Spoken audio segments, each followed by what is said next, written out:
Boa noite a todos. Até para a gente começar aqui e marcar esse retorno.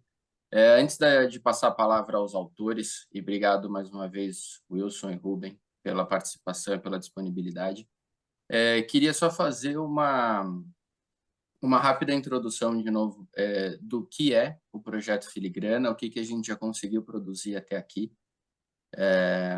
E eu acho que a importância, até porque a gente já está na quarta edição, e ela tem se consolidado, esse projeto, dentro da filatelia e da literatura filatélica no Brasil, que a gente tem conseguido produzir. Isso tem sido marcante, não só Brasil, mas a gente também tem visto isso e os bons comentários mundo afora. Fazer uma rápida história aqui. O projeto Filigrana ele iniciou graças à edição BIM, que nada mais é do que a inicial de Brás, Igor e Macedo, que no final de 2020, três amigos em pandemia, se falando e justamente pensando e vendo a necessidade de produção de literatura filatélica no Brasil, que decaiu muito nos últimos anos, e a gente já não tinha mais uma produção significativa disso. Então, daí surgiu a necessidade, no final de 2020, e a ideia da gente retomar esse processo, da gente retomar esse projeto, e foi onde nasceu o projeto Filigrana em si. Então, como primeira iniciativa, e como primeiro número, na verdade, nós convidamos ao bom amigo Rubem Porto para poder trabalhar com a gente e trazer para a gente justamente o primeiro número. Seria a primeira edição, que foi o nosso teste. O Rubem confiou na gente esse estudo, esse artigo dele sobre o estudo dos APOs, que é o Army Post Office, que a gente conseguiu trazer, criamos, quebramos a cabeça, discutimos formas, jeitos, desenhos de como isso ficaria, até que a gente conseguiu ali em 2021 tirar a ideia e colocar ela efetivamente no papel, onde a gente teve esse primeiro trabalho com aproximadamente 80, 90 páginas, totalmente colorido, imagens em alta qualidade. E foi justamente para nós, os idealizadores do projeto Filigrana, junto com o Ruben, onde a gente viu também uma grande diferença, trazendo imagens em alta resolução, imagens em boa qualidade, com boa impressão, e que a gente conseguiu ter isso e entregar isso para a filatelia brasileira, para os colecionadores e para aqueles interessados em se aprofundar em diferentes temas. Então, daí a gente conseguiu seguir, onde também, no final de 2021, a gente trouxe o estudo dos aerogramas do Brasil. Esse já é um trabalho do Reinaldo Macedo, do Miguel Magalhães e meu, que a gente conseguiu apresentar. Felizmente, chegamos no na terceira edição, onde, na verdade, foi um estudo que nasceu dentro de um grupo de WhatsApp, que é o WhatsApp de censura postal, de estudo de censura postal, e que trouxe um estudo bastante aprofundado, justamente entre o período entre 1917 e 1933, da censura postal no Brasil. E meio até como uma linha do tempo, a gente trouxe, novamente com a ajuda do Ruben, e dessa vez também em parceria com o Wilson, esse que a gente hoje vai abrir aqui o espaço para conversa sobre o serviço postal da FEB, da Força Expedicionária Brasileira, que é mais, novamente, um estudo que a gente trouxe. Esse é o maior estudo que a gente teve até agora dentro do projeto Filigrana, com 200 páginas. De novo, 100% colorido, imagens em ótima qualidade, em ótima definição, com envelopes e peças e a ajuda de diversos amigos. Então, o que a gente consegue entender é que o projeto está sendo muito bem aceito, de novo, não só no Brasil, mas também fora do Brasil.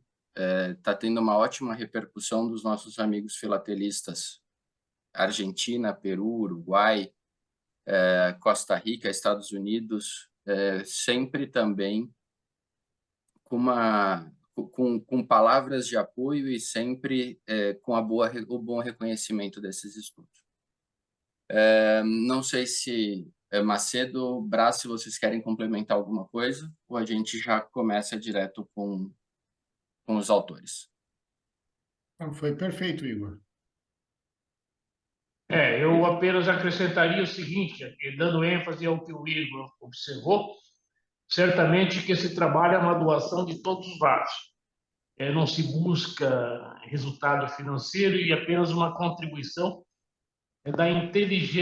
proporcionada pela inteligência e pesquisa daqueles que se debruçam pelo que tem, o que pode informar a filatelia brasileira.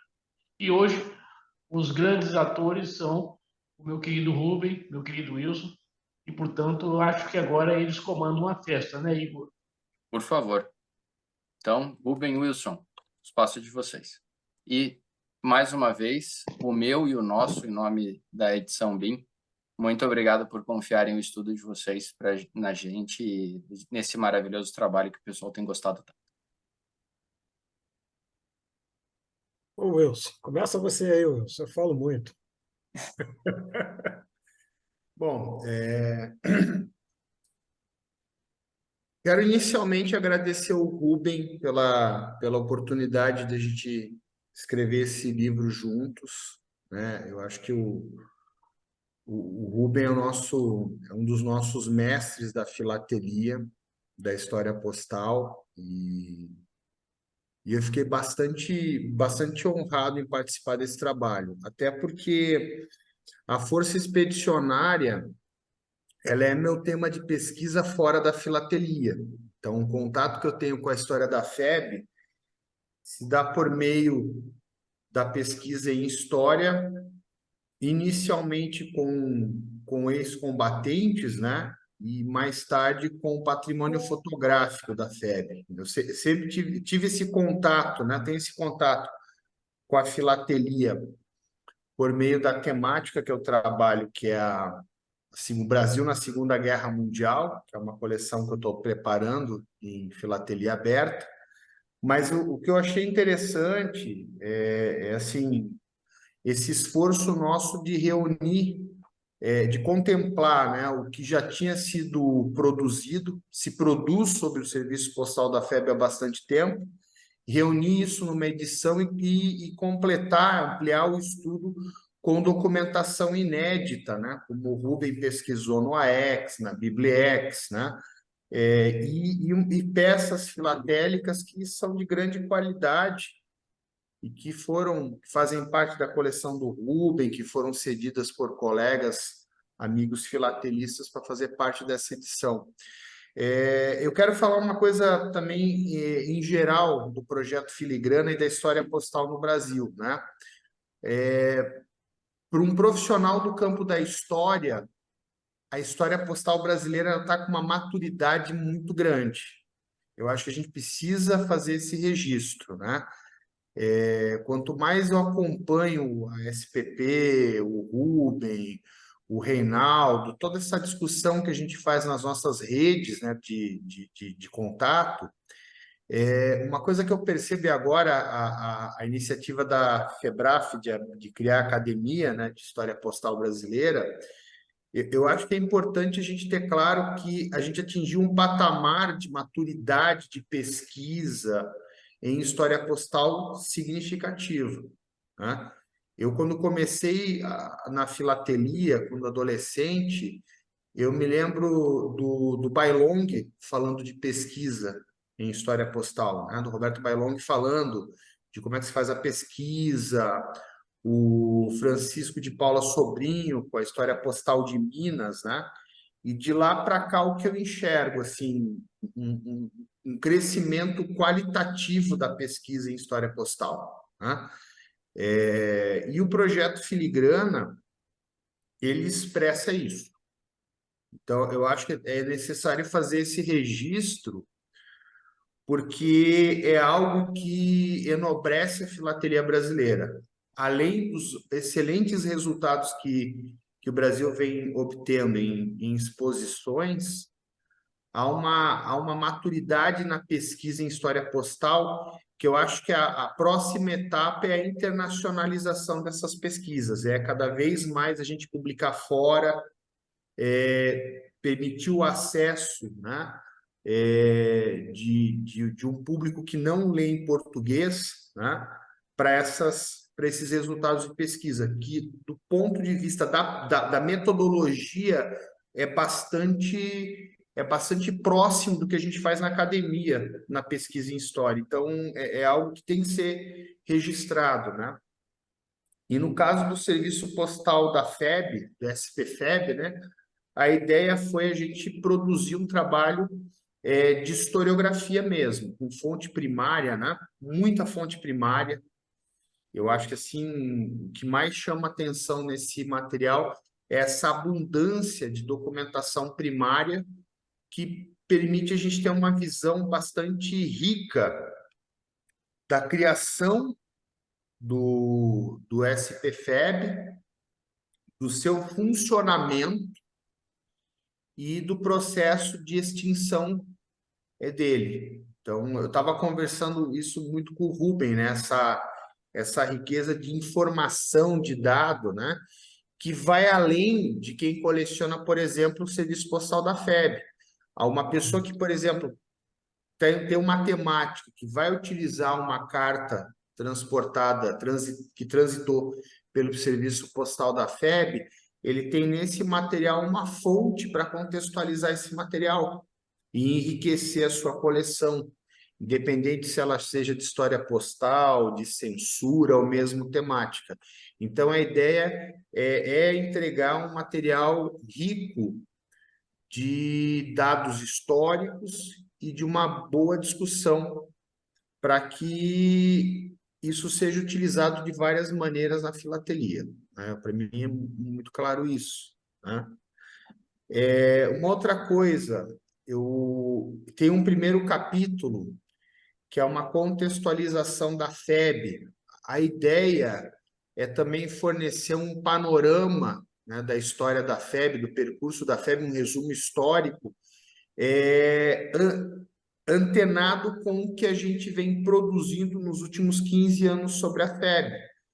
A gente escreve sobre a Força Expedicionária Brasileira, pelo menos, desde que ela foi criada.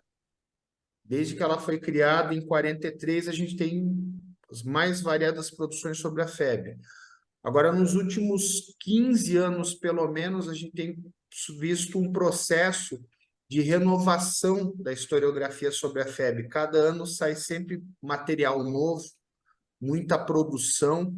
Então, a ideia também foi contemplar essa produção e trazer um resumo histórico da FEB em sintonia com o que está sendo produzido em nível acadêmico, né? Então é isso, eu vou passar a bola para o Rubem, né? E aí a gente vai conversando, vamos interagindo, se tiverem perguntas eu vou respondendo, o Rubem também, vamos trocar ideias sobre esse livro, né? Legal. Então, acho que o Wilson foi perfeito num monte de coisas, né? E só essa parte inicial aí, que na verdade é um pouco de exagero da parte dele. Tem sido um prazerzão, cara, trabalhar com o Wilson, né? Já é a segunda parceria nossa, né? Que resulta, né, em alguma coisa assim mais substanciosa, né, Wilson? E certamente a gente já anda conversando aí para coisas futuras, né? Ah, muito fácil, cara, trabalhar com esse cara, porque talvez até por causa do nosso estilo mesmo, né? Da nossa vivência mesmo no meio acadêmico. Então, a gente já tem ali as manhas, né? De como a gente vê a produção, né? Da ciência. E, e produzir o livro foi assim, numa dinâmica muito tranquila, eu diria. A gente estabeleceu fundamentalmente o que a gente iria abordar, né? Foi o primeiro passo. Depois ele fez um sumáriozinho, mandou para mim e falou: ó, pensa nisso aqui, nessa estrutura, eu ajustei uma coisinha ou outra, e ó, eu faço isso, tu faz aquilo outro, depois a gente junta tudo e vê como é que fica. E foi exatamente assim que a gente fez, né? Eu acho que foram duas decisões que a gente tomou, que eu acho que são tremendamente importantes, e que o Wilson já tocou, mas é bom a gente reforçar, né? A primeira coisa foi contextualizar o que é a FEB, né? Ou seja, apesar de ser um livro voltado para o ambiente filatélico, né, a gente está tratando de um evento histórico relativa não, de muita importância na história militar brasileira. Ponto, né? Então, até para a gente entender melhor o que foi o serviço postal, para a gente entender melhor as dificuldades desse serviço, da instalação desse serviço, de colocar esse serviço para funcionar, era muito importante a gente entender o que foi a FEB, né? Então, nisso a gente fechou rapidamente. É preciso que a gente contextualize, né, o que foi a FEB para que o serviço postal ele seja encaixado dentro dessa organização, ou má organização, ou boa organização. Porque, obviamente, que o serviço postal funcionou, mas como a gente mostra com muita clareza, o início foi absolutamente caótico. Como foi caótica o início da instalação da própria força, né? O Brasil se meteu num negócio que ele nunca tinha feito, né? A convocação de milhares e milhares de soldados, a ideia de mandar 100, 200 mil soldados, né? E tudo isso, né, no final das contas, foi sendo ajustado à própria evolução do conflito, né? E as possibilidades reais, né, que o Brasil tinha de efetivamente contribuir com a parte dele nesse conflito, né? Então, a contextualização eu acho que é muito importante, porque, como o Wilson bem falou, a gente procurou fazer também um livro que fosse além. Ele é um livro de filatelia, mas ele precisava ir além. Ele precisa ser um livro, ele precisava, né, e a gente espera ter alcançado isso. Eu acho que a gente alcançou, particularmente acho isso, e sei que o Wilson também acha. É, é, é um livro, é um livro histórico, é um livro para a história militar brasileira, a área que o Wilson milita com tanta precisão, com tanta vontade, é o elemento de estudo dele. Então, acho que esse é um grande ganho, né, digamos assim, também para o projeto Filigrana, porque eu entendo que a gente tem, com esse livro, a possibilidade de sair do meio filatélico. Acho que é um livro que repercute no ambiente da historiografia militar brasileira, né? E certamente eu e o Wilson vamos tentar trabalhar isso, tentar divulgar isso, né, nos eventos que possam ser abertos, né, a esse tipo de participação. Então, além da gente ter conseguido explicar, né, o funcionamento do Correio, e, obviamente, isso é tremendamente importante também para a gente, como filatelista, mas muito mais como historiador postal. Eu acho que é um livro que uma pessoa que não faça coleção de selos, que não faça coleção de cartas, que não seja um historiador postal, ele também pode pegar o livro e ler para entender, né, como é que o Brasil conseguiu montar um serviço que se mostrou muito eficiente a partir de um momento em que foi reorganizado, né, depois de 3, 4 meses de caos total, né? Como é que a gente conseguiu, naquelas condições, criar, né, um ambiente que foi absolutamente funcional até a sua extinção, né? Um mecanismo que funcionou bem, que, de certa forma, depois que a gente entende direitinho e que a gente vê como é que ficou o funcionamento, era simples, não tinha nada de muito sofisticado, tá certo? Mas, para ser funcional, as várias engrenagens dessa simplicidade elas precisavam estar bem conectadas, né? Ou seja, as cartas tinham que sair daqui e chegar na Itália. As cartas da Itália tinham que sair da Itália e chegar aqui. Dentro de um contexto, né, pessoal, não vamos esquecer, em que a carta era o elemento fundamental de contato, tá certo? Entre as pessoas, né? Principalmente entre aquele soldado e a sua família. Então, na verdade, a gente também realça isso em parte do livro, né? É, Era absolutamente fundamental, né, que o correio funcionasse.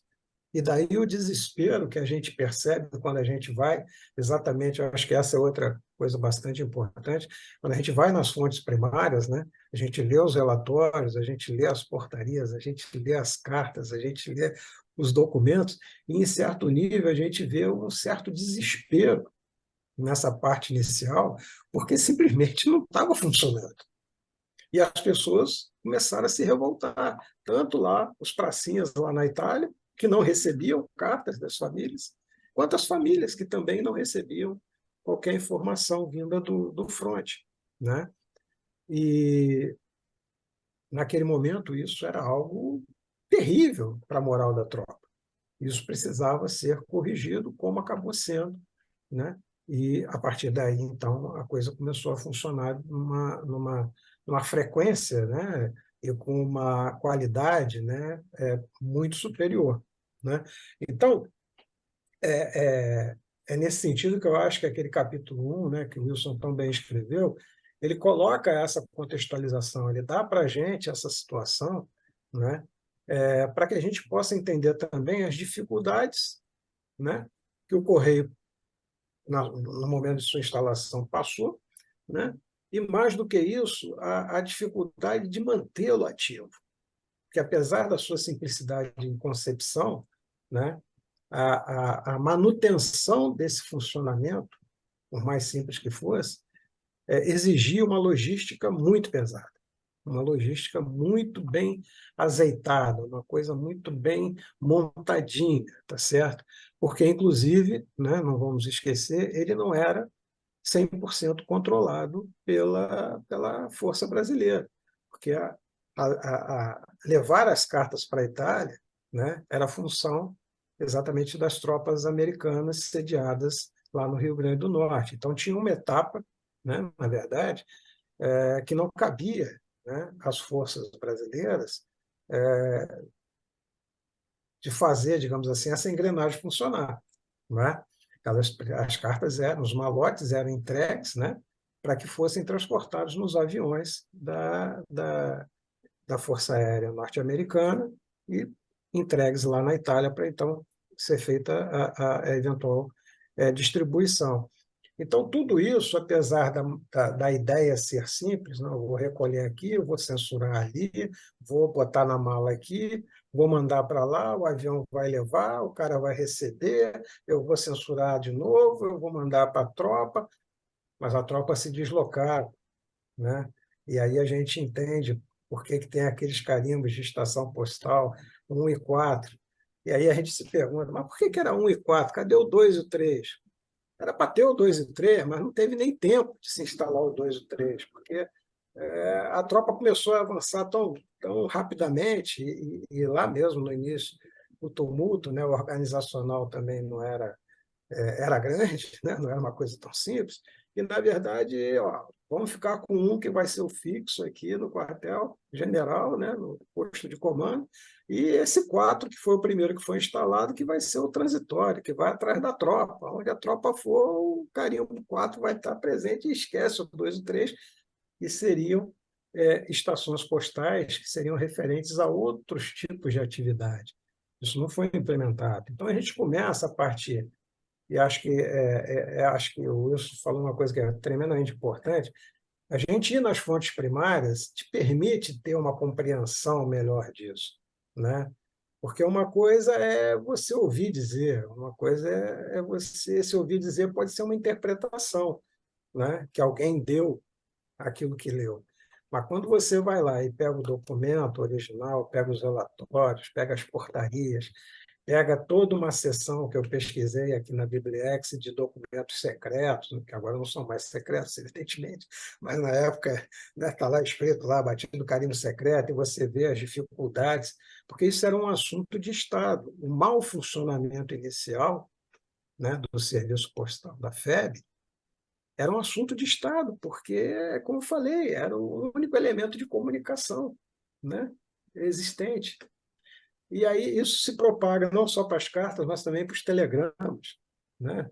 Os telegramas são outra coisa tremendamente interessante dentro desse contexto, porque, a princípio, 4 empresas foram habilitadas. Era um serviço cobrado, inclusive, né? 4 empresas foram habilitadas, mas, porra, cara, você só encontra telegramas de uma única empresa. E as outras? O que aconteceu? Aí você vai lá na fonte primária e descobre que uma delas realmente, ó, só apareceu e sumiu. Apareceu num dia e sumiu no outro. As outras 2 tentaram. Parece que uma ainda conseguiu emitir 1.000, 1.200 telegramas, mas eu nunca vi, não consegui chegar, nem mesmo numa imagem. A outra se fundiu a essa, a Cable, né, que acabou sendo aquela que transmitiu os telegramas. Então você vai construindo, né, vai construindo as ideias, né? Não é construir a história, porque a história está lá. A gente vai construindo as ideias, a gente vai pegando, né, pedaços, vai montando um quebra-cabeça e consegue contextualizar isso com as peças filatéricas, né? E aí a gente traz também, né, para o lado nosso, né, para o lado nosso afetivo aí da filateria. E aí, cara, cabe alguns agradecimentos, né? Primeiro ao pessoal que editou, né? Brás, Igor, Reinaldo, cara, vocês são demais. Acho que o que vocês estão fazendo é algo tremendamente especial. Não é um pouco especial, é tremendamente especial e, assim, vai contar eternamente com a nossa gratidão, porque o projeto é exemplar, tá certo?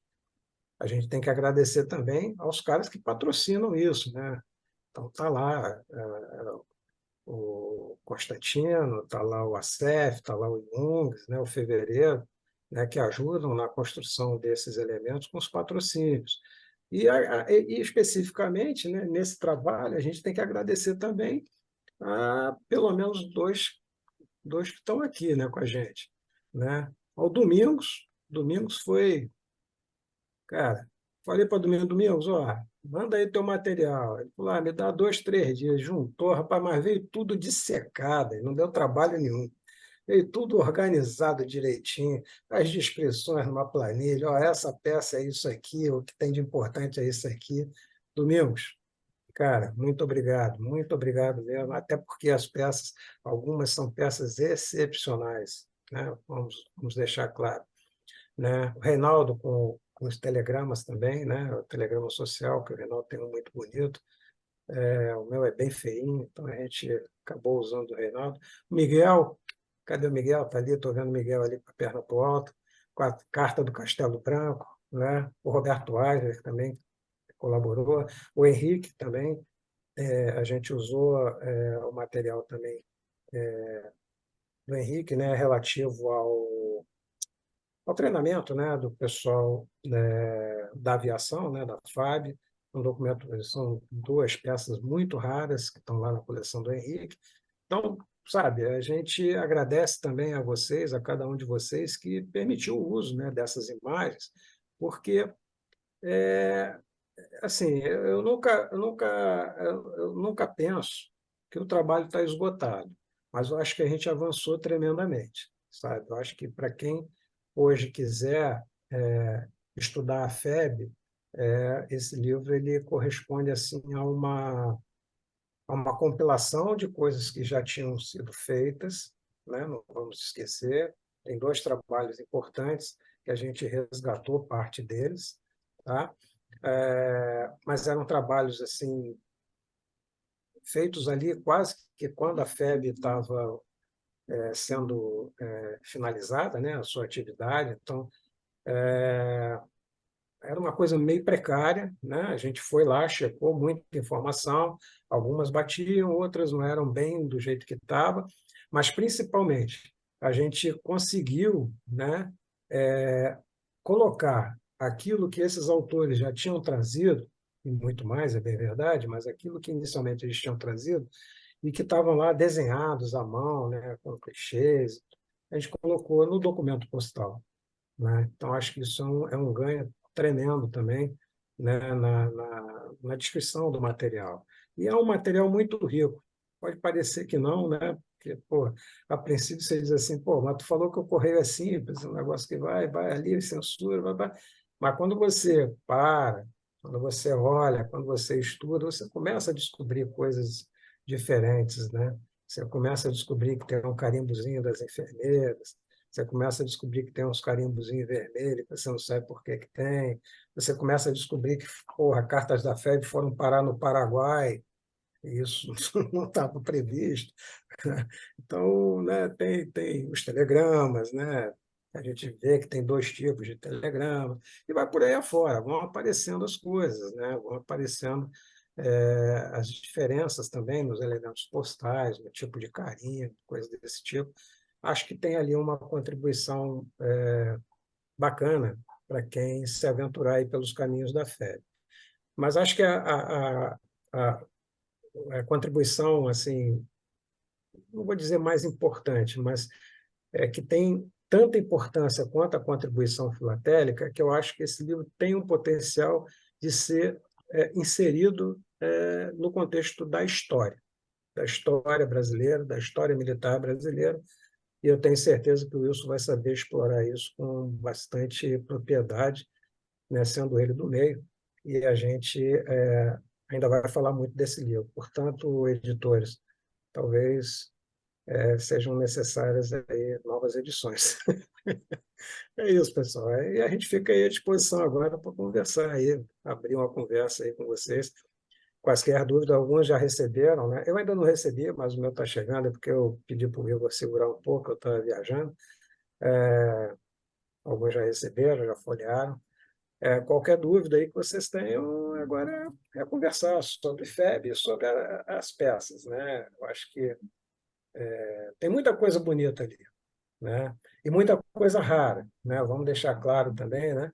Que tem coisas ali que certamente vocês só vão ver ali no livro ou nas coleções, né? Nossas, né? As cartas dos generais, por exemplo, com exceção de uma que não está ali, né? Eu não tinha imagem, todas as conhecidas estão ali.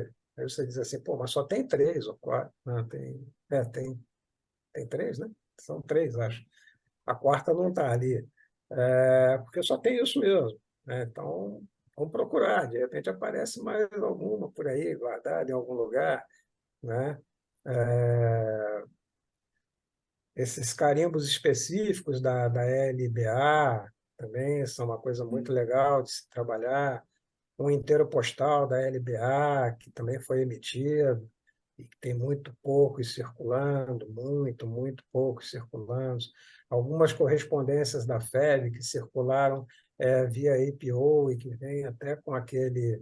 Aí junta lá com a primeira edição aí do filigrana, com aquele padrão de endereçamento do APO, que também são raríssimos, tá certo?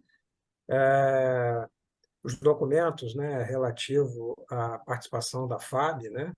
Vamos lembrar, a FAB surgiu durante a Segunda Guerra, né? Surgiu ali, né? O Santa Pua é a FAB, né? É a FAB surgindo, né, Wilson?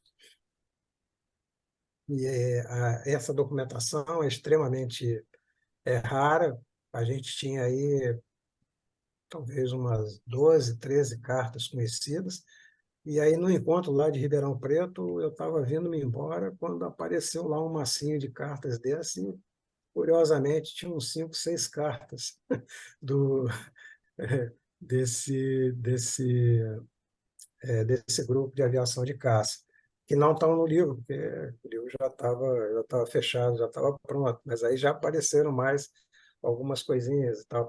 Então, tem muita coisa ainda, do ponto de vista filatélico, que eu acredito que possa surgir até por conta da gente estar chamando a atenção, porque aí vem uma questão, né, que eu acho que o Wilson concorda comigo 100%, a gente precisa divulgar, cara, o conhecimento, a gente precisa pesquisar, a gente precisa ter a responsabilidade da pesquisa bem feita, né, dentro das limitações que a gente vai ter, com toda certeza, pesquisa é isso, e a gente precisa divulgar, a gente precisa escrever, a gente precisa colocar na rua, para que outras pessoas possam também tomar conhecimento daquilo e começarem, eventualmente, a se interessar por aquilo, acharem outras coisas, né? Criticarem algumas coisas que a gente possa ter interpretado de maneira equivocada, enfim. O processo da construção do conhecimento é esse, né? Não se constrói conhecimento finalizado, né? Não existe isso na ciência. A ciência é a construção coletiva ao longo do tempo. Essa é uma frase que eu repito sem me cansar, porque é no que eu acredito. É na ciência que eu acredito. Então, a gente tem que escrever, a gente tem que publicar. E aí, mais uma vez, o agradecimento aos caras que estão propiciando que a gente consiga fazer isso, né? Porque eu acho que, a nível internacional, a repercussão é a melhor possível.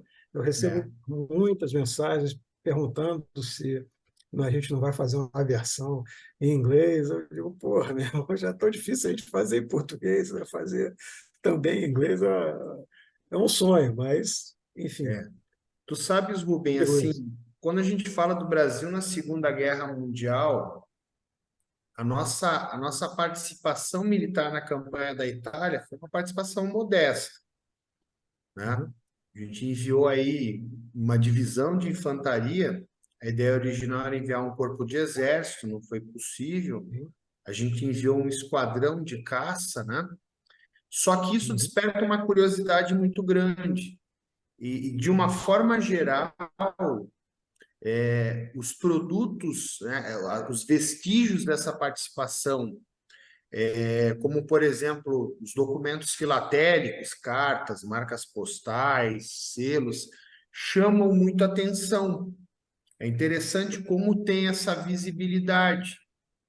Por exemplo, o estudo da participação do Brasil na Segunda Guerra Mundial fora do Brasil é bastante grande. A gente tem uma produção e tem uma curiosidade. Isso é uma coisa muito interessante. E a filatelia do Brasil na Segunda Guerra Mundial, ela tem um potencial bastante grande, porque a gente está uhum. falando do serviço postal da FEB, mas teve o primeiro grupo de aviação de caça, que o Rubem falou, É isso. tem as marcas postais das correspondências de soldado, que eram aquelas franquias de soldado das guarnições que estavam servindo no Brasil, tem as Uhum. correspondências das missões militares americanas no É isso. Brasil, tem os APO, então é um recorte da história postal brasileira bastante rico, né? Com uma potência bastante grande de produzir coleção e de estudos históricos, né? E no caso do serviço postal da FEB, na história, a gente está muito acostumado a trabalhar com cartas de expedicionários, mas o regime de comunicação em que essas cartas foram colocadas em circulação sempre foi muito difícil de se entender. Então, ao trabalhar a estrutura e o funcionamento do serviço postal da FEB, a gente também procurou contribuir com o entendimento do regime de comunicação em que essas correspondências circularam, o porquê que elas tinham que ter um determinado teor, né? O porquê que elas tinham que ter um determinado discurso, né? Havia aquilo que se podia falar, não se podia. Então, com essa documentação, com esse trabalho, eu acho que isso contribui, aproxima muito, né? Outros estudos, né, de história militar. Eu acredito, Rubem, assim, né, pelo pessoal que eu venho conversando, tem muita curiosidade, né? Aí o Igor me avisa que já está esgotada já a edição. Pois é, por isso que eu falei, eu devo providenciar uma outra edição, porque eu acho que vai causar uma repercussão maior do que aquela que a gente esperaria no início. É. Só para É comentar, isso, pessoal. Acho que estamos, agora a gente estamos está aí abertos a para. gente fazer essa nova, tá? Só, Uhum, só vamos ter um número significativo que justifique a nova uhum, impressão. Vamos para cima, contem comigo. legal. E agora vamos conversar, pessoal. Agora é com Posso vocês fazer aí. uma pergunta, Rubem? Claro, é. Dentro daquela nossa conversa outro dia, quando a gente estava conversando sobre os vales e a proposta sempre de novos Uhum. estudos, uma coleção FEB é uma coleção de 5 quadros? É uma coleção replicável? Como é que você vê isso se alguém tiver a intenção de armar essa coleção? É. Então, olha só, eu comecei com FEB com uma coleção de um quadro, né? Isso lá já tem, sei lá, 20 anos, tá? E a FEB chegou do mesmo jeito que o APO chegou, né? Chegou porque eu comecei a ver censura. Eu estudava as censuras e as cartas da FEB eram censuradas. Aí eu entendi que, na verdade, eram coisas diferentes. APO era um negócio, FEB era outra coisa, e as censuras, né, também tinham dois pacotões, a censura pré-37 e a censura pré-39 e a censura pós-39. E aí eu comecei a dividir essas coisas, né? E aí montei uma coleção de um quadro da FEB. Se você me perguntar se eu consigo mostrar o funcionamento do correio da FEB em um quadro, a minha resposta é sim, né? Desde que eu fique limitado àquele negócio do tipo assim, ó, a carta era transportada do Brasil para a Itália dessa forma e da Itália para o Brasil dessa outra forma. E para por aí. A grande pergunta que eu sempre me fiz é: essa coleção, que ela se sustenta em um quadro, ela consegue ir para 5 quadros? Que é exatamente isso que você está perguntando. E aí eu fiz uma tentativa inicial, né, de levar ela para 5 quadros, mas daquele meu jeito, né, meio sem tempo. Mas aí, para forçar fazer os 5 quadros, eu inscrevi uma coleção numa, acho que uma Abrapex que teve aí em São Paulo, se eu não estou enganado. E aí, claro, montei, né, de forma ali, em cima da hora, aquele negócio todo, né, e não ficou lá grande coisa, né, porque faltou tempo exatamente para esmiuçar ela. O livro teve outra digamos assim, contribuição, digamos assim, para a minha coleção. Porque aí eu peguei a coleção e desmontei ela toda. Eu falei, ó, a partir do momento que eu comecei a olhar o que eu já tinha anotado aqui em casa, porque essas minhas idas, por exemplo, a Bibliex, ao arquivo geral lá do Exército, né, no Palácio do Duque de Caxias e tal, isso não foi de agora para o livro. Eu já tinha isso, sei lá, 7, 8 anos eu tinha feito isso. E estavam guardadas aqui numa pasta, né, que eu nunca tinha tido tempo de mexer. Aí eu comecei a mexer nessas minhas anotações, nas xeroxes que eu consegui fazer. Na época era uma dificuldade você conseguir xerocar o material lá. Posso até falar disso daqui um pouco, porque era duro pesquisar lá. Eu comecei a ver, cara, que um monte de coisa que eu tinha colocado na coleção, Reinaldo, como explicação, como descrição, estava completamente errado. Completamente errado. Aquela coleção ela devia ter ganho, no mínimo, uma participação especial. Nem bronze ela merecia, tá certo? Porque ela é só um amontoado de cartas, na verdade, entende? E não tinha, eu achava que tinha algum estudo, não tinha estudo nenhum. O estudo estava todo guardado dentro das minhas pastas. E aí, quando a gente resolveu, né, que ia fazer o livro, a primeira coisa que eu fiz questão de fazer, de verdade, foi pegar a coleção e desmontá-la toda e jogar tudo fora. Quer dizer, não as peças, jogar tudo que estava escrito, as folhas todas, eu joguei fora. Eu não queria nem me lembrar daquilo, sacou? E aí, respondendo a você hoje, sim, eu monto uma coleção sólida de 5 quadros com material da FEB. Monto. Não replicável. Replicável? Até certo nível, sim. Tá? Agora, vai haver grande dificuldade na replicação dessa, mas aí é natural, né, cara? Vai haver grande dificuldade em replicar as grandes peças. Aí isso é inerente a qualquer coleção. Então, quando você for tratar da FEB e for tratar do grupo de caça, você vai ter uma certa dificuldade de arranjar material, né? Se você vai querer retratar, por exemplo, a censura livre, né, que era algo só permitido aos generais, você vai ter dificuldade, porque esse material não está disponível, tá certo? Ou se está disponível, não vem para o mercado há muito tempo, porque o que veio para o mercado é isso que a gente está apresentando lá no livro. Então, nesse sentido, ela pode ser replicada nos seus aspectos mais generalistas, sim, mas na especificidade, né, das grandes peças, vai ser a mesma dificuldade que você vai ter para montar.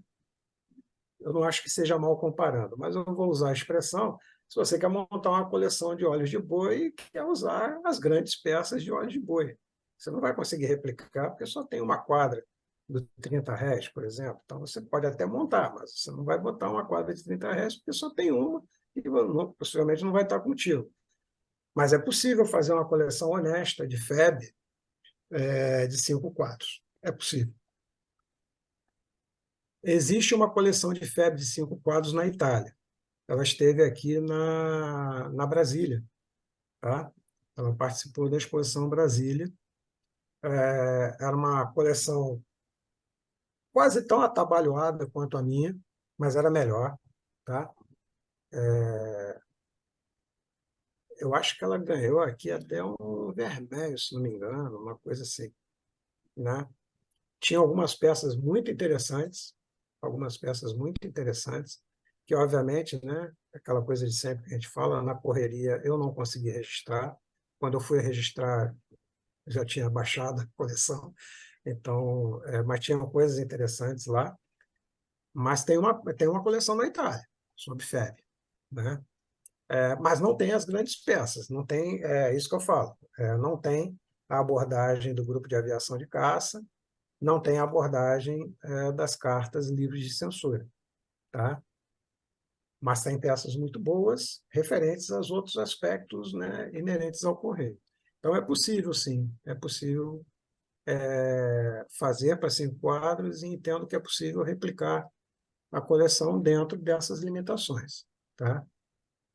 E Legal. certamente, só finalizando, Reinaldo, e certamente agora, assim que eu tiver um tempinho, eu vou remontar a coleção e ela vai ficar muito mais bacana, e ela vai valer alguma coisa. Porque do jeito que ela estava, realmente, ela não valia grande coisa. Então, mas o É um Rubem, amontoado de peças. fazendo um pensamento bastante prático, né? Na medida que não existe o conhecimento, na medida que o conhecimento não está difundido, aquilo apresentado é o que melhor existia, é o que melhor Sim, se conhecia. sim, sim, sim. É? Na medida que, entendo eu, e isso é grande parte da intenção do projeto Filigrana, não só perpetuar aquilo que é a história da filatelia brasileira, mas fazer com que as pessoas entendam que o seu material que está jogado no fundo de uma gaveta tem valor. Claro, Porque claro. isso vai fazer, que nem você bem colocou em Ribeirão Preto, aparecer um pacotinho de cartas no final, sabe lá Deus da onde saiu. Isso. Uhum. Agora vai ser um monte de outros, que um monte de gente vai Sim, começar a sim, olhar esse tipo de material. Então, vejo isso como muito positivo. sim. E acho assim, acho que vale o esforço da busca. E acho assim, não é que o livro seja um catálogo, mas o livro tem um registro, né? Como o Igor falou, e é fato, ele tem um registro com uma qualidade, né, de impressão excepcional. Então, os elementos postais que você precisa procurar, eles estão lá esmiuçados, eles estão lá explicados. Eu acho até que não é um catálogo, óbvio que não é um catálogo, mas é um elemento que você tem em mãos agora, né, para você fazer a sua pesquisa, seja no material que você já tem ou no material que você eventualmente passando aí por essas feiras, passando ali pelo comércio, enfim, você detecta e diga assim, opa, isso lá no livro o cara fala que é um carimbo diferente, isso aqui deve ser alguma coisa mais especial, e assim por diante, né? E acho, o Igor quer falar ali, o Miguel também, mas deixa eu só terminar uma coisinha. E acho também, cara, que isso traz também uma outra perspectiva que a gente tem que levar em consideração, que é valorizar, cara, essas peças. Porque a gente está falando de um correio militar, como o Wilson bem colocou, que a princípio era um corpo de exército, mas virou uma divisão. A gente coloca lá a tabela de quantas cartas foram circuladas, né, do Brasil para a Itália, da Itália para o Brasil, tirada de fonte primária, não vamos esquecer, tirada, né, dos relatórios oficiais do fechamento do correio, da FEB, está sendo, tá certo? Então, os números são aqueles, são os números oficiais, e aí você vê que mesmo que todas as cartas tivessem sido preservadas, o que não, obviamente não aconteceu, o volume não chega a ser um volume expressivo. E quando você compara, por exemplo, o volume de cartas, né, da Itália para o Brasil, tá certo? Aí você vê que, obviamente, são as que estão mais preservadas, são os arquivos, né? São os arquivos que as pessoas da família guardavam. Mas aquelas que foram para a Itália, aquela que, né, a gente fala, né, Reinaldo, o cara guardava no bolso dobrada, Isso é muito é, importante. você está entendendo? Então, na verdade, você já vai criando com isso, né, os elementos de raridade.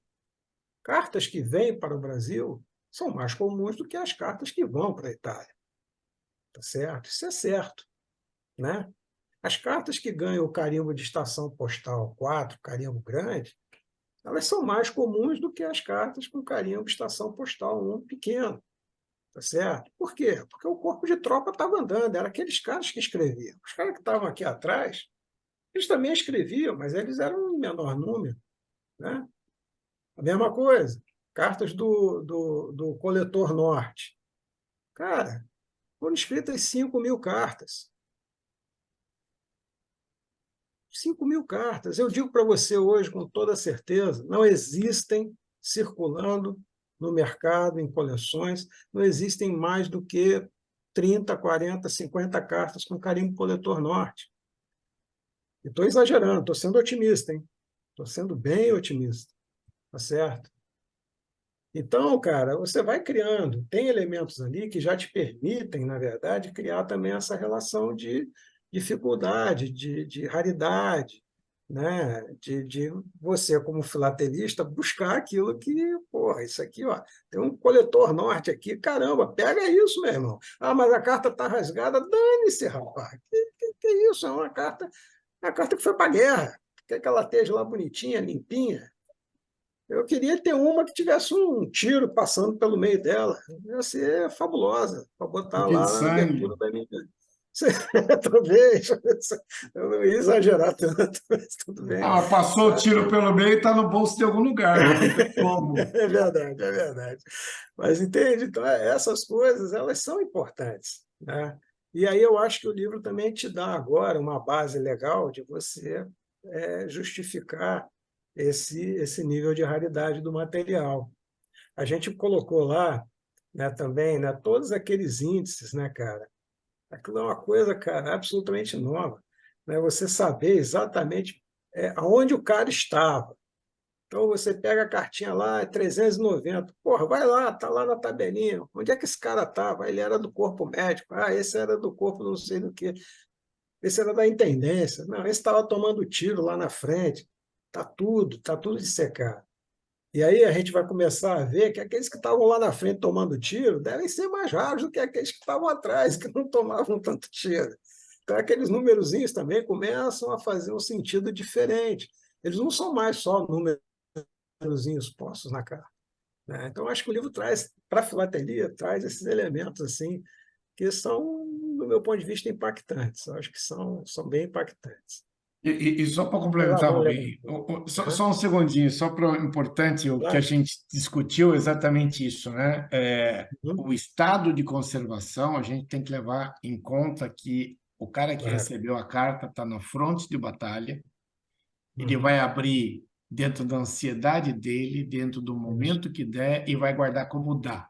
Ele não vai pensar, não, no futuro o Rubem Porto vai precisar dessa carta. Então, deixa eu arrumar um estilete, abrir, colocar direitinho. Então, tem que levar em consideração, e isso foi até a minha observação no início da coleção de Uhum. 32, dizendo que tinha que se levar em Isso. consideração que isso estava na frente de Reinaldo, batalha. ainda tem mais. Esse cara que estava na frente de batalha, ele vai guardar o escrito. Ele vai jogar o envelope fora, rapaz. Ele vai guardar o É, envelope. verdade. Ainda bem que alguns guardaram, essa que é a verdade. Mas... Pô. Miguel, manda lá.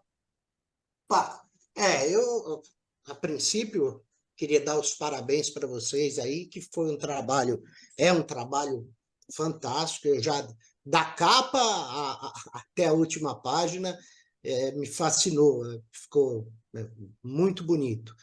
E assim, eu não faço FEB, né? Não sou especialista em FEB, tenho a sorte de ter aquele envelope, mas não é a FEB. Mas eu gosto muito de história, né? Eu sempre brinco que, pô, história é fascinante. Qualquer história de qualquer período, ela me fascina. Então, eu sempre brinco que a minha parte intelectual, em qualquer período, ela se conta até eu ter entrado na SPP e antes da SPP. Então, pô, o que eu aprendi de coisas, o que em todas as áreas, não é só na filatelia, não, aprendi muita coisa convivendo com filatelistas. E o que me chamou a atenção, acho que foi o Wilson, não sei se foi o Wilson, se foi você, Rubem, que comentou assim, pô, a gente pegou um sumário e falou, pô, vamos trabalhar nisso aqui. Então, isso me deixa curioso. O fator pesquisa, por exemplo, eu quero pesquisar a minha Segunda Guerra. Então, eu tenho muito material, mas eu não consigo organizar o que eu quero falar, entendeu? O que eu vou contar? É a mesma coisa que fazer o tal do plano da coleção. O plano da coleção. Pá, eu escolhi um tema. Beleza, colaboração e resistência. E me organizar para falar disso é que é um trabalho. Essas fontes primárias que vocês falam, essas coisas, isso fica tudo na minha cabeça assim, embaralhado. Rapaz, não consigo. Tudo bem, vocês são doutores, são professores, são catedráticos na área de vocês, tal e coisa. É lógico que, pô, vocês têm conhecimento. Meu conhecimento vai no ensino básico, parei lá atrás Não, e fui Miguel, cortar não é carne. conhecimento, não é, a gente não tem o conhecimento, a gente tem experiência, é diferente. Na verdade, é o que eu e o Wilson falamos, é que a nossa experiência acadêmica é facilitadora para a gente montar uma estrutura de pesquisa, porque é o que a gente faz, a gente vive disso, né? Então, eu entendo que é perfeitamente compreensível, acho que o Wilson concorda comigo, é perfeitamente compreensível que a gente, por conta dessa nossa experiência, dessa nossa vivência acadêmica, a gente consiga, não vou dizer que é um trabalho simples, mas a gente consiga, com uma certa rapidez, estruturar, ó, aonde nós vamos, o que é que nós queremos, como nós vamos fazer. Que essas são as perguntas que qualquer cientista minimamente treinado tem que se fazer para montar um projeto de pesquisa, né? O que nós vamos pesquisar, como nós vamos pesquisar, aonde nós vamos pesquisar e como nós vamos escrever. São essas 4 perguntas que a gente tem que responder o tempo inteiro. Então, a gente traz, obviamente, essa experiência. O sumário, quem fez foi o Wilson, porque o cara trabalha com isso. O sumário do livro, o Wilson fez. O que eu fiz foi que ele abriu lá um item que ele botava lá, o funcionamento do serviço, né? Nem sei como é que a gente escreveu lá, Wilson, mas era o funcionamento do serviço postal, alguma coisa. Aí eu peguei aquilo, aí com a minha experiência e com o material, e aí a coleção montada, mesmo que montada daquele jeito, foi um elemento facilitador, eu digo assim, não, isso aqui a gente vai subdividir nesses outros itens, né? E aí depois o Wilson pegou isso de volta, isso a gente já estava escrevendo o livro, inclusive, né, Wilson? Ele falou assim, não está legal, não está legal, a gente está subdividindo muito, vamos agrupar e botar em capítulo, vamos capitular essas coisas aqui, entende? Então, Miguel, vem da experiência da gente em fazer isso fora da filatelia. Talvez seja um pouco mais fácil, não sei. E a busca em fontes primárias é a mesma coisa. A gente, como cientista, né, ou pelo menos como pretenso cientista, a gente tem que buscar as fontes primárias. É o treinamento que a gente recebeu, né? Então, a gente vai atrás delas. No caso da FEB, as fontes primárias eram as bibliotecas do Exército. O Wilson já tinha pesquisado lá na região dele, o Correio Militar, já tinha pego algumas coisinhas referentes a processos, né, de correspondência de soldado e tal, E eu tinha feito esse levantamento lá no Palácio Duque de Caxias, que foi tremendamente complicado, não sei agora, mas na época que eu fiz, cara, o palácio, a biblioteca, né, abria às 9h30 da manhã e fechava às 11 da manhã. E depois abria de novo às 2 da tarde e fechava às 3h30. Aí tu dizia assim, porra, mas entre 11h30 e 2 eu fico fazendo o quê? Aí o cara, não, você tem que sair, tem que ir embora e depois você volta. Teve uma vez que eu pedi pro capitão lá, que era o cara que cuidava da empresa, eu falei, cara, me tranca aqui dentro, deixa eu ficar aqui, porra. Finge que eu não estou aqui, tranca a porta. Ele falou, porra, não posso fazer isso. Eu falei, cara, mas não tem como render, você me dá 1h30 de trabalho de manhã e 1h30 de trabalho de tarde, com 2h30 entre uma e outra, cara. Um dia não rende. Mas foi assim que eu fiz a pesquisa lá. Esse cara me ajudou muito, porque teve uma hora que, veja, a pesquisa foi feita num tempo que a gente não podia fotografar, não podia ir com o celular, não podia fazer nada disso. E aí ele ficou com pena de mim mesmo. Disse assim, ó, você faz uma lista dos documentos que você tem mais interesse, que eu vou tentar xerocar para você. Aí eu fiz uma lista, né? E passados um mês, mais de um mês, ele liga para mim e diz, ó, dá uma passada aqui que tem material para você. E fui lá e ele tinha efetivamente xerocado boa parte do material que eu tinha solicitado a ele, que é o material que eu tenho aqui em casa hoje. E o resto, eu não vou pegar agora porque está distante. O resto, Miguel, era escrito à mão, cara. Eu copiava as portarias, copiava aqueles documentos secretos à mão, cara. Porque não podia fotografar, não podia fazer nada. Mas são as fontes primárias, cara. Ali é que está efetivamente o que aconteceu. Então, é uma informação preciosa para a gente. No teu caso, eu acho que realmente, né, tem que entender o que você quer fazer. A partir do momento que você diminua as tuas pretensões, também tem isso, né? Às vezes a gente quer abraçar o mundo, aí você vai conseguir montar esse sumário.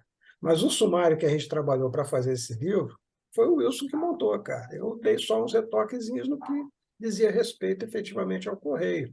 E depois ele reformatou, a gente ainda foi lá e mudou a capitulação e tal, trocamos a ordem, inclusive, de algumas coisas, né, para dar mais fluência e dar ter mais essa pegada, né, do olhar da história fora da filatelia, né? Para a gente isso era uma coisa importante, entendeu? Mas eu acho assim, eu acho que facilita, sim, Miguel, o fato da gente trabalhar com isso, né? Eu não saberia consertar o motor de um carro, porque, cara, eu não entendo nada de mecânica, né? Mas para o mecânico é fácil, o cara desmonta e monta aquilo com facilidade. Eu acho que passa um pouco por aí, né? Eu estou bem, eu não sei nenhum dos dois. Ô, Miguel, deixa eu aproveitar essa resposta do Rubem, porque eu acho que a gente tem interesse em comum que é colecionar a Segunda Guerra. Uma coisa que eu faço muito quando eu penso uma coleção, minha coleção de Segunda Guerra, de Brasil na Segunda Guerra, eu estou montando uma coleção Open Class, de filateria aberta, né? E a maneira com a qual eu organizo o plano da coleção, ele parte de dois movimentos, né? De uma leitura exaustiva do que se produziu sobre o Brasil na Segunda Guerra, que é a parte de pesquisa de conteúdo que a gente faz em filatelia, né? Principalmente quando se trabalha com filatelia temática. Mas uma coisa que eu estava errando muito era assim, eu montava o plano da coleção a partir da leitura. E aí eu ia tentar encaixar a peça no plano, e aí não dava certo.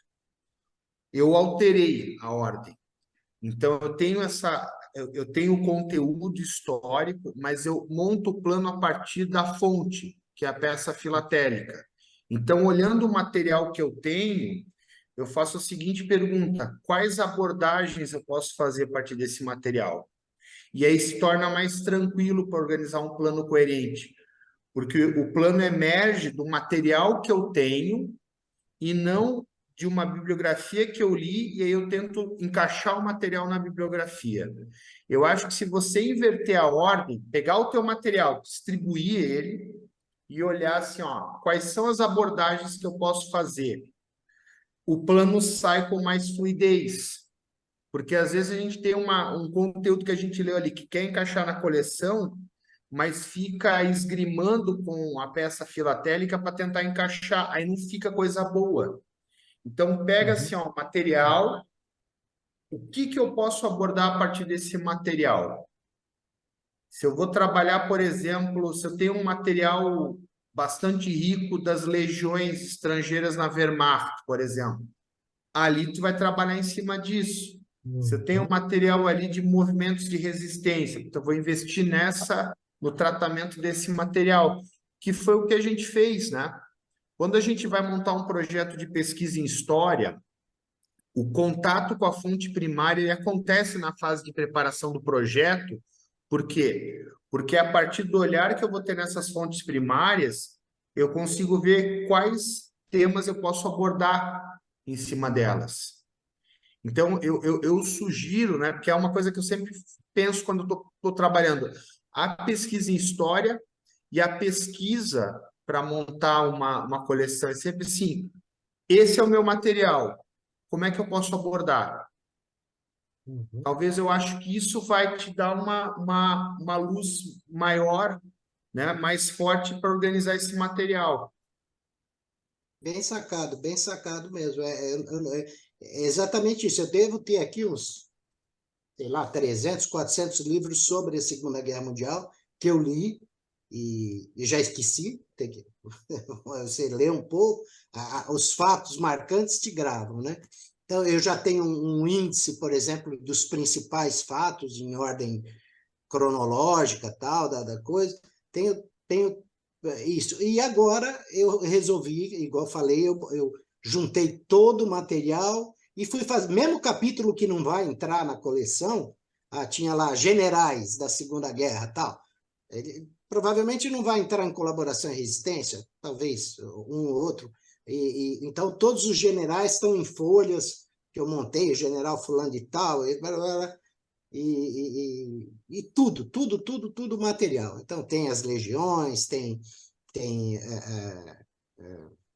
de cabeça, mapas, eu tenho uma coleção de mapas também da Segunda Guerra, né, dos locais onde atuavam, aquela coisa, fiz.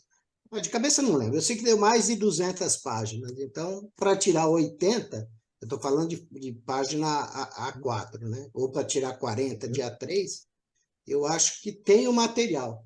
Eu só preciso mesmo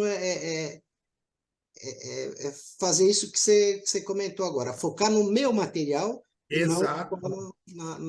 na parte histórica. Bacana, legal, muito bom. Parabéns mais uma vez aí para vocês. É um show de bola mesmo. Negócio muito legal. Vamos lá, gente. Eu tenho uma mensagem aqui do Márcio Protzner. Parabéns, Rubem e Wilson, o trabalho de vocês, espetacular.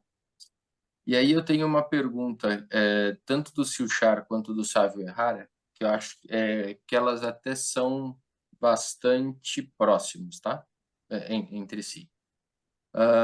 O Silchar, ele pergunta, houve algum fato curioso ou ao longo do processo de coleta de informações, uma peça ou informação difícil de obter? Obrigado pela publicação do livro, parabéns pelo trabalho e tempo dispensado. E o Sávio, ele pergunta também quais foram as maiores dificuldades enfrentadas na confecção do livro. Talvez aí as perguntas acho que tem um pouco de proximidade, então... Bom, do ponto de vista filatélico, né, a dificuldade, na verdade, não estava nem nas peças, né, porque a gente trabalhou em cima das peças que a gente já conhecia, né? Então, o que está mostrado lá é aquilo que já estava circulando, né? É aquilo que estava na minha coleção, que está na coleção do Wilson, aliás, né, todo aquele material inicial muito legal de registro fotográfico que o Wilson tem, é super bacana, que tem muita coisa desse tipo, muito legal. Dos colegas, né? Está aí o Domingos aqui, está o Miguel com a cartinha lá do Castelo Branco, né? Do Henrique, do Einstein, ou seja, coisas que a gente sabia que estavam na área. Mas, por exemplo, eu fiz uma pesquisa, né, no grupo, inclusive, talvez isso mostre a dificuldade, ou talvez até a inexistência do material, sobre os telegramas, né? Eu saí perguntando para Deus e o mundo, inclusive para os comerciantes, né, e se eles podiam me dar uma olhada lá no acervo e mandar a imagem dos telegramas que eles tivessem. Sabe qual foi o resultado? Zero, né? Ou seja, os telegramas que estão ali, né, no livro, são aqueles que já eram conhecidos. Alguns, a maior parte, estão na minha coleção. Mas depois apareceu 2 telegramas aí no leilão, meio perdido aí em algum lugar, e mais nada. Então, por exemplo, essa foi uma dificuldade, porque, como eu falei, eram 4, a princípio, né, 4 companhias que estariam autorizadas a vender o serviço, né, telegráfico, e a gente não tinha registro de 3 delas, só tinha registro de uma. Mas depois a gente viu que uma se juntou com a outra. Então, tudo bem, são 3, mas dessas outras 2, aí a gente lá na fonte primária descobre que uma delas realmente desistiu do negócio. E a outra desistiu logo no início, mas teoricamente tinha mandado lá algum punhado lá de telegramas. Então, essa foi uma. A gente não conseguiu ilustrar essas outras companhias, porque é um material que simplesmente, até aqui, não está disponível. Apesar da gente ter feito um esforço, né, de buscar, né, enfim, com os filatelistas, com o comércio filatélico, até mesmo em livros, né? Eventualmente tinha algum registro e não achamos nada. Então, talvez, objetivamente, essas sejam as peças, se é que elas existem, né, mais difíceis, porque a gente não tem nenhuma delas. Depois seriam as cartas dos generais, né? Só para entender a importância delas, bom, o fato é que eram as cartas dos generais. Isso aí já traz, né, por si só uma importância. Lembrando que a gente tinha 4 generais, né, na FEB, o Falconieri, o Cordeiro de Farias, me ajuda aí, Wilson, O o Zenóbio da Zenóbio, Costa e o Mascarenhas. isso, e o Mascarenhas de Moraes, né? Eram os 4 generais, e a gente tem cartas do Mascarenhas, a gente tem tem uma carta do Falconieri, e só. Cordeiro de Faria. Não tem cartas do Zenóbio e não tem cartas do... já esqueci de novo, quem faltou aí? Não, tem o envelope do Cordeiro de Farias, né? Do Tem o Cordeiro, envelope do Cordeiro. Claro, tem o Cordeiro. envelope do da Cordeiro, capa E claro. do. não tem a do Zenóbio, né? A capa do livro. É a capa do livro. Não tem O a do Zenóbio Zenóbio. O Zenóbio na é que não tem. Transjudiqueira, então. Né? O Zenóbio não tem. E por que essas cartas são importantes? Porque, dentro do que era previsto, né, no regime de censura, eram as únicas cartas que eram livres de censura. Então, elas têm um carimbo lá especial, né, de livre, né, de circulação livre, sem serem censuradas, tá certo? Então, essas são cartas importantes e difíceis, mas são cartas que a gente conhece essas 3 ou 4, não tem mais do que isso, né? Então, esses foram talvez os grandes desafios, a gente aumentar o acervo dessas cartas de generais, e aí surgiu essa que está com Domingos, né, que a gente ainda não tinha registrado ela, e agora está registrada, está lá no livro. Tem mais uma que está com o Henrique, né, o Henrique Cruz, e tem as 2 que tem na minha coleção, né? Então, essas foram, do ponto de vista filatélico, as grandes dificuldades. Mas eu digo para vocês que, assim, existem outras coisas quase tão difíceis quanto, né? Por exemplo, os inteiros postais da LBA são tão ou mais difíceis do que esse material, tá? Inclusive, existe um que eu só vi uma imagem, né? Um albino, né? Ou seja, tem até um problema aí de impressão, né? Então, sabe, esses são grandes desafios. As peças diferentes são grandes desafios. Agora, mesmo as cartas que a gente possa considerar como mais simples, né? Algumas, às vezes, mostram alguns elementos que a gente diz assim, ué, mas por que isso está aqui? Né? Algumas têm selo. Não era para ter selo, tá certo? Não era para ter selo. Por que pagou? Aí você vai ver de onde é que ela veio. De repente, ela veio de um lugar afastado, onde o cara não tinha como mandar essa carta lá para o correio coletor do Rio. Então, ele faz a opção de pagar o transporte para o correio coletor, ao invés de chegar lá livre, ele para ganhar tempo, ele manda pelo correio mesmo, e o correio entrega lá no correio coletor e a carta circula selada, sabe? Então, tem essas curiosidades, né? A gente tem uma outra coisa que a gente não aborda tão profundamente no livro, só do ponto de vista filatélico, que é o corpo de enfermeiras, né? É importante registrar que havia um corpo de enfermeiras, né? Não ligadas diretamente à FEB, né? Mas à missão médica brasileira, e existe um carimbo vermelho, né? Específico dessas enfermeiras, que são carimbos bastante raros, são bem pouco comuns. Então, agora a gente conhece, eu talvez conheça uma meia dúzia deles, 7, 8, não muito mais do que isso, sabe? Então, essas peças são as peças especiais. E as coisas que você vai descobrindo pela manipulação, né? A data, né, da primeira mala, a data da última mala. Isso aí você precisa ter a fonte, a famosa fonte primária, para saber lá especificamente quando é que foi a primeira mala. Foi no dia tal e tal e tal. Aí tu começa a procurar para ver se não tem uma cartinha lá do dia tal, tal e tal. Aí aparece lá o domingo e diz, tem um aqui com o primeiro dia aqui da primeira mala e tal. Aí a gente vai lá e faz o registro. Né? Então, essas coisas são bacanas, né? E é legal que a gente possa ter registrado tudo isso, né? Eu acho bacana, porque aí foge até um pouquinho da questão da história, né? E é a filatelia pura mesmo, né? Aí é mais a nossa vertente de filatelista, de pesquisa filatélica, né? Então, tem muitos desafios numa coleção como essa, sabe? Eu não saberia assim, especificar o maior. Agora, acho, inclusive, só finalizando, que assim, eu pretendo retomar minhas idas lá à biblioteca, né, ao Palácio Duque de Caxias, que eu ainda acho que ainda vou remexer e vou achar mais coisas. Muita coisa, por exemplo, que eu tenho em casa e que não caberia ali no livro, por exemplo, é a questão, mas que tem a ver com a censura postal, que é a relação dos censores, o nome dos caras, quais eram os números que eles usavam. Isso lá da censura civil, porque teve um momento que a gente, né, o serviço estava funcionando tão mal que teve que apelar, né?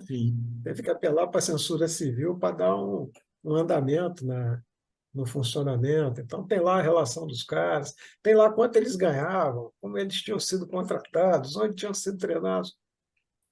Encontra essas informações todas, mas aí realmente fugia, né, daquilo que a gente tinha concebido para o livro, né? Mas tem muita coisa que foi desafiadora ali, sabe? Em termos filatélicos e também em termos do entendimento mesmo, né, da documentação. Rubem, uma pergunta aqui. Os cartões da LBA, você os vê como inteiros postais ou como isentos de porte? Isentos de porte. Eles são isentos de porte, né? Eles são Porte. isentos. Eles são isentos de porte.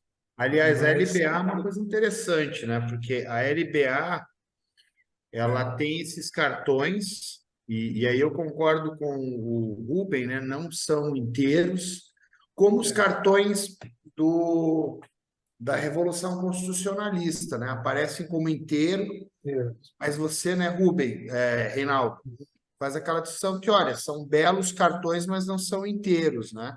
Longe disso. Pois é. E o da LBA vai nesse sentido. Agora, é interessante que a LBA teve ela vai produzir muito material de suporte para essas correspondências, né? tem lá os carimbos dos núcleos Isso, municipais, de onde despachava as correspondências, tem esses cartões, tem as campanhas de produzir cachecol e mandar para frente de combate. isso, Então, a LBA seria também já uma especialidade à parte já. Ela exatamente. desempenhou Muito bem lembrado, um Wilson. papel bastante importante É. na manutenção da moral desses soldados na frente de combate, né? E teve uma Entendi. atuação muito forte no sul do Brasil, né? Sim, sim. Principalmente no sul do Brasil, né? É, E essa questão que o Wilson tocou agora, né, de manter a moral, mandando material, mandando encomenda, ela trabalhava no estímulo, né, das pessoas mandarem goiabada, comida, doce de coco, essas coisas, né, para chegar lá nos pracinhos, né? Isso é um ponto que a gente aborda no livro, né, que são as encomendas, né? Mas isso é uma coisa que está em aberto, por exemplo. Acho que dá para avançar muito mais para a gente entender o mecanismo eh, eh, de como funcionou, né, essa sim, remessa, né, de encomendas para para a Itália, né? Porque da sim. Itália para cá tinha previsão também, mas É. não rolou. O sistema não funcionou, Mas né? alimento era permitido enviar? Não tinha Alguns sim, restrição? Sim, certos alimentos, sim. certos alimentos era possível desde que você tivesse lá uma padronagem que estava É, especificada, né? Pacotes, né? São pacotes. sim, Ia com um pacote, mas era bem restrito, né? é. Isso era motivo de muita reclamação de quem enviava, porque tinha aquela coisa do familiar, poxa, mas a gente se esforçou aqui para fazer o docinho que ele gosta, e vocês não mandaram o docinho. Aí vinha. É muito legal ler o relatório, porque às É. vezes o major, o Ellis, né, ele reproduz as situações, né? Então ele reproduz conversas, né?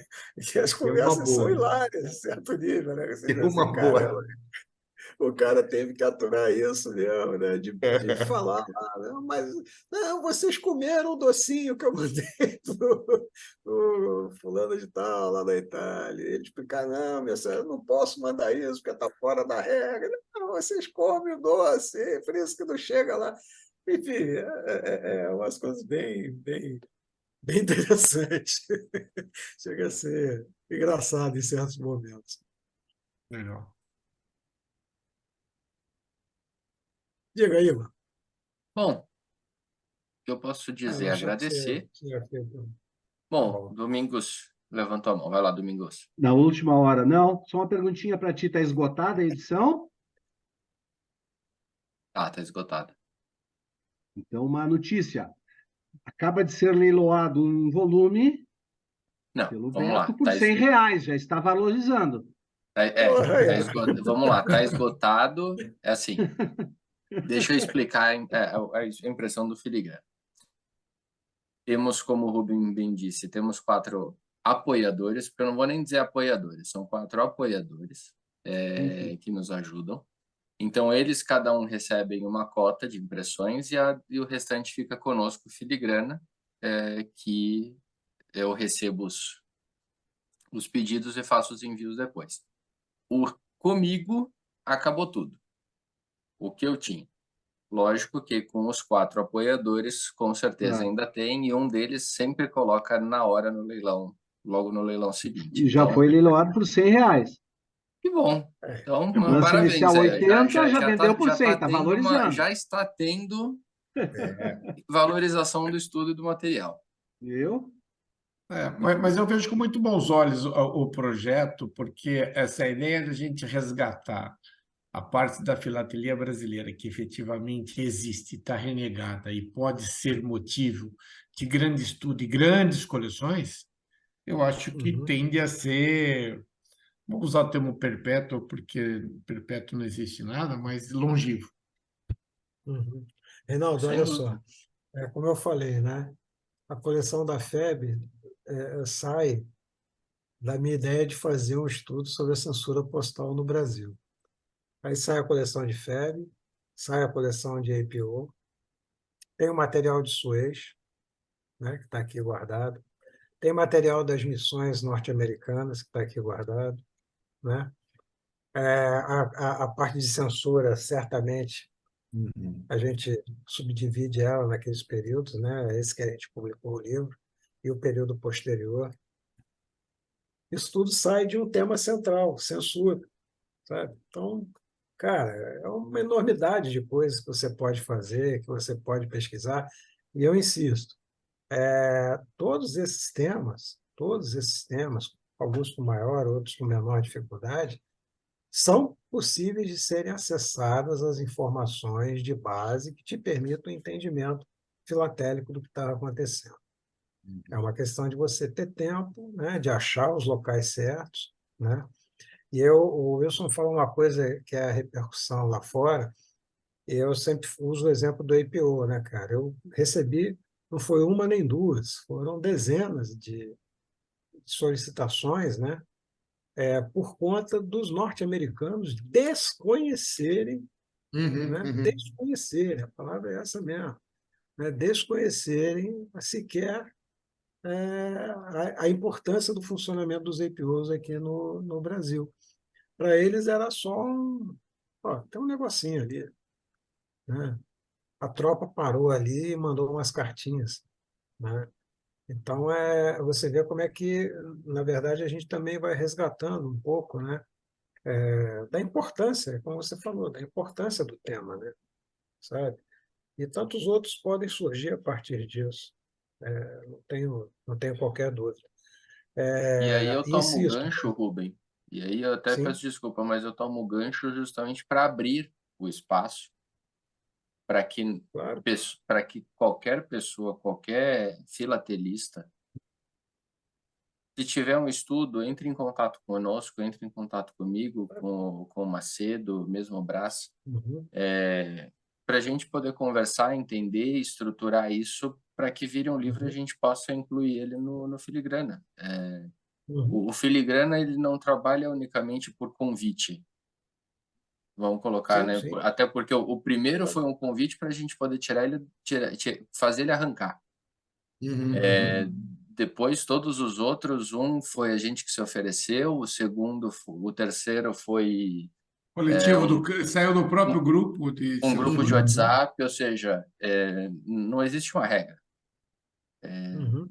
Vamos bater um papo, quem tiver interesse, quem Legal. tiver um estudo, a gente está aberto para poder Assim, conversar, e- aprofundar e fazer isso acontecer. eu acho, né, Igor, acho que, assim,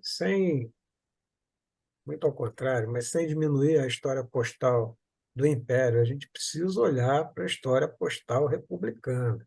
A gente É. precisa estudar os selos da República, a gente precisa estudar a história postal da República, cara. Existem zilhões de coisas, cara, que a gente pode abordar de uma maneira bacana, profunda e montando coleções interessantes, com material acessível, que Sim. a grande dificuldade hoje, você insistir no império, é a inacessibilidade ao material. Não há material. E o Não, material que não há existe. são preços astronômicos. Então, cara, você vai fazer o quê? Ah, não vou mais fazer. Não, vai para a República, cara. Tá cheio de coisa bacana lá para estudar, pô. Cheio de coisa bacana para entender, né? E inclusive Tanto de do ponto de recortes vista temporais mais tradicional, quanto do próximos, ponto né? de vista da história postal. Oi? Inclusive de recortes temporais mais próximos do presente, né? Sim, sim, certamente, Eu sempre certamente. falo que a história postal, a gente em história a gente trabalha com um conceito que é a história do tempo presente, né? Então dá Uhum, para falar de uma história postal do século XXI, né? claro. Com marcas que surgiram, por exemplo, decorrentes da pandemia, agora com todo esse controle alfandegário. Então, existe aí muita coisa para ser pesquisada, para ser escrita, até com uma forma de justificar a existência dessa filatelia, né? Não é uma coisa presa a um passado. O filatelista também lida, né, com materiais Sim, que são sim, produzidos agora, claro. né? Sem dúvida, sem dúvida. Essa é a hora. Legal. E às vezes, Rubem, acontecer ao contrário, né? A gente começa a estudar a República, a hora que você vê, ela acaba dando no Império, que foi o caso dos vales, né? É verdade, é verdade, é Foi o verdade. processo É reverso. verdade, é verdade. Mas olha só, mas aí tu vai para mas ao mesmo tempo tu vai para um assunto que o pessoal do Império nunca explorou, né? Quer dizer, Isso. ele te deu essa possibilidade de chegar no Império porque não era uma área explorada, talvez desconhecida Não, até. e assim foram com os inteiros postais num passado recente. Justamente, justamente, justamente. Né? Então, eu acho que assim, é olhar as possibilidades, sabe? É olhar as possibilidades.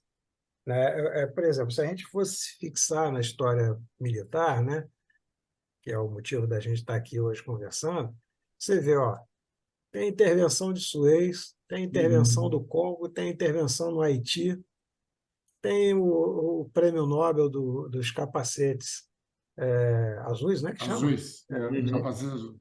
Né? Olha aí, isso tudo é história militar brasileira, cara. Tem material. Uns mais, outros menos. Lá no Congo, o material é raríssimo, muito difícil de aparecer. Mas de vez em quando aparece uma cartinha ou outra. E, obviamente, você não vai conseguir fazer nem um quadro, né, com a intervenção no Congo. Mas dentro de um contexto que você está estudando as intervenções militares brasileiras no exterior, você vai juntar Suez, vai juntar Congo, vai juntar Haiti e vai montar uma coleção, cara. Por que não? Por que não? Entendeu? E vai montar uma coleção bacana. Vai montar uma coleção bacana, né? Então, também dar asas à imaginação aí um pouco, né? E Bom, tem que ter esse olhar também. Ruben e Wilson, só para colocar aqui os comentários que a gente recebeu no chat do Henrique Braga. Professores Ruben e Wilson, parabéns pela magnífica obra. Estou aguardando ansioso a receber. Show mesmo. Henrique, pelo que eu vi, vai ser entregue dia 24 pelo site dos Correios. Está entre 23 e 24. Então, entre amanhã e quinta. Me avisa se assim que receber. O Tony, parabéns aos amigos, mais uma grande contribuição à filatelia brasileira. E o César, meus amigos, parabéns SPP pelo evento, a editora BIM e aos autores Ruben e Wilson. Abraços a todos. Obrigado, E Sérgio. Obrigado a já todos. aproveitando o gancho aqui também para a gente já encerrar, Wilson, Ruben, obrigado. Obrigado por Nada, confiar esse obrigado. estudo de vocês, de tantos anos, de tanta pesquisa. Obrigado por confiar na gente para poder colocar isso no papel e transformar num trabalho tão bacana. Eu tive o privilégio de poder lê-lo enquanto eu ia montando as páginas, diagramando, então tive uma visão privilegiada do Um processo, insight. bastante inédita, eu devo dizer. Mas Pô, gente, obrigado por... a gente não, a gente é que agradece, né, Wilson? Porra, a oportunidade que vocês deram para a gente é fenomenal. Como eu falei, cara, o trabalho que vocês fazem é absolutamente importante, brilhante. Tenho o maior orgulho de ter podido participar da forma como participei até aqui. Insisto, esse trabalho com o Wilson, ele me deixou gratificado mesmo, né? Porque acho que ficou, sem falsa modéstia, acho que foi um trabalho bastante consistente, bastante sólido, uma contribuição, como eu insisto em dizer, tanto para a filatelia quanto para a historiografia. Esse era o recorte, né, Wilson, que a gente queria dar, e acho que a gente chegou lá. E, assim, insistir no fato de que trabalhar com o Wilson é muito fácil, cara. Naquilo que ele me chamar, eu estou dentro, porque não tem estresse, a gente faz as coisas do jeito muito simples, muito objetivo, muito direto. A gente pensa muito parecido, eu acho, né? Do ponto de vista da estruturação, né? Então, facilita tremendamente a produção. Já tinha sido assim, né, no outro trabalho que a gente fez junto, e esse foi a mesma coisa. Então, fica aqui meu muito obrigado a vocês todos, né, os patrocinadores, a vocês, editores, e ao meu parceiro aqui de aventura, o Wilson, por essas histórias militares aí que a gente está tentando contar. Eu já começo a pensar na assessora da Segunda Guerra, cara. Já Isso aí, Mais um você novo vai, estudo para a gente trabalhar, bora lá. levantou a bola, levantou a bola. Sinto Bora. muito. vai precisar de um tempo. Vai precisar de um tempo. Isso não pode ser para agora. Não, tranquilo.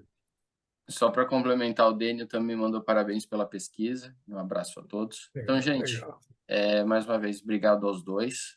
Parabéns pelo trabalho, Isso. parabéns pela excelente pesquisa. Obrigado. Obrigado. Muito obrigado a todos que aqui estiveram conosco para bater esse papo, perguntas, os comentários. Muito obrigado a todos. Só uma última coisinha. Diga lá, Rubem.